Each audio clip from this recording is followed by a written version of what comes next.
Democracy gives every man the right to be his own oppressor.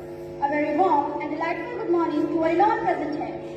Respected Principal Sir, Vice Principal Ma'am, teachers and all my dear friends.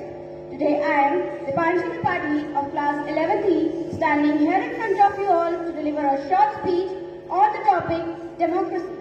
So here I begin. So firstly, the question arises, what is democracy? So, democracy is a system in which the government of the country is elected by the people. अर्थात लोकतंत्र एक ऐसी व्यवस्था है जिसमें देश की सरकार जनता द्वारा चुनी जाती है.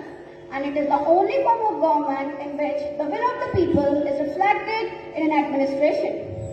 There is undeniably no doubt that the core of democracy is lies in making people the ultimate decision makers. But with the time, the simple definition of democracy has been evolved to include some basic principles such as equality, political accountability, rights for the citizens, and to an extent level of liberty and justice. We are privileged that ours is a democratic country and have given us some fundamental rights and duties that we should strictly follow. Some are as follows. Starting with, we should respect our national anthem and national flag.